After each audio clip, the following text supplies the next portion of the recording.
तो सबसे पहले आप सब जानिए कि कार्बन एक के लिए क्या होता है। जब कार्बन 1 हो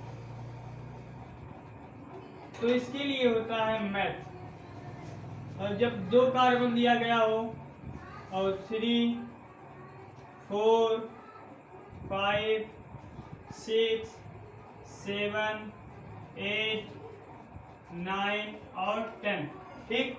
आपको बेसिक चाहिए सिर्फ 1 से लेकर कार्बन 10 तक, ठीक। तो कार्बन 1 के लिए होता है मैथ, कार्बन 2 के लिए एथ, कार्बन 3 के लिए prop, 4 but, pent, hex, hept, oct, non, dec, ठीक। तो इसका मैं मतलब लिख देता हूं। कार्बन 2 के लिए हो जाएगा एथ,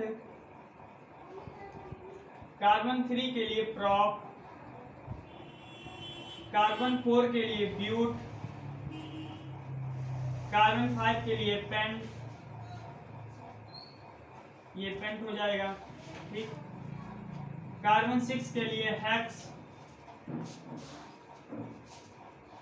कार्बन 7 के लिए हेप्ट, कार्बन 8 के लिए ऑक्ट, कार्बन 9 के लिए नॉन,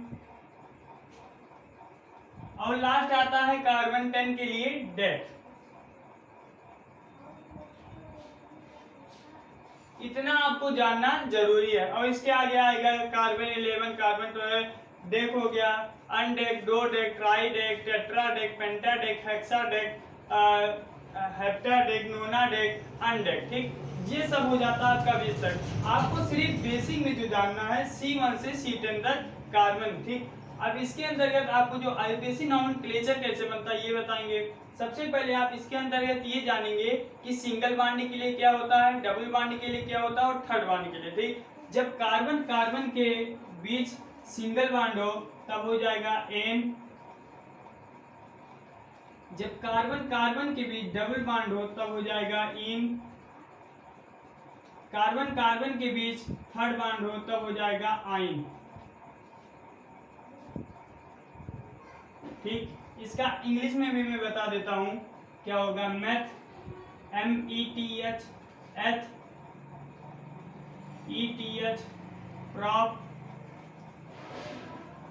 इसे अभी आप बाद में लिख लीजिएगा, PROP, prop, but, BUET, but, pent, PENT, pent, hex, HES, hex, hep, HEPT, hep, oct, OCT, oct, non, NON, non, dec, DEC।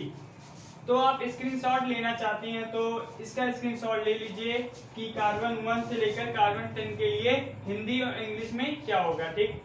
अब आपको जो हमने बताया सिंगल बॉन्ड होगा जब कार्बन कार्बन के बीच तो एन, डबल बॉन्ड होगा तो इन, और ट्रिपल बॉन्ड होगा तो आइन, ठीक। ये हम आपको फिर से बता देते हैं यहाँ पर, ठीक। जब कार्बन कार्बन के बीच सिंगल बॉन्ड होगा तो एन, इसकी अंग्रेजी हो जाएगी ANE, ठीक।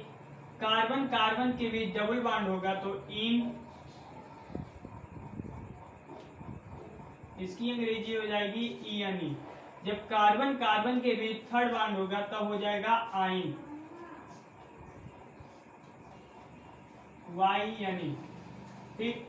तो अभी आप लोगों ने क्या जाना ये मैं रिवाइज करा देता हूँ। सबसे पहले IUPAC नेम जाना।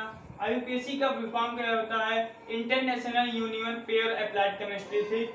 अंतरराष्ट्रीय शुद्ध, अंतरराष्ट्रीय संगठन शुद्ध लागू रसायन, ठीक। लागू रसायन यानी रसायन लागू हो जाएगा, ठीक। अंतरराष्ट्रीय संगठन शुद्ध रसायन लागू, ठीक। अब इसके अंदर क्या पढ़ा आपने कि कार्बन 1 से 10 तक लेकर इसका क्या मतलब होता है, और कार्बन 1 के लिए क्या होता है, कार्बन 1 से कार्बन 10 के लिए, ठीक। कार्बन 1 के लिए आपने पढ़ा मैथ, कार्बन 2 के लिए एथ, कार्बन 3 के लिए प्रॉप, कार्बन 4 के लिए ब्यूट, कार्बन 5 के लिए पेंट, कार्बन 6 के लिए हेक्ट, कार्बन 6 के लिए हेक्स होगा, सॉरी हेक्ट नहीं हेक्स होगा, कार्बन 7 के लिए हेप्ट, कार्बन 8 के लिए ऑक्ट, कार्बन 9 के लिए नॉन, और कार्बन 10 के लिए डेक, ठीक। ये आपने जाना। उसके बाद आपने जाना कि जब कार्बन कार्बन के बीच सिंगल बॉन्ड रहेगा तो एन हो जाता है, इसकी अंग्रेजी ए एन ई। और जब कार्बन कार्बन के बीच डबल बॉन्ड होगा तो इन ई एन ई। और जब कार्बन कार्बन के बीच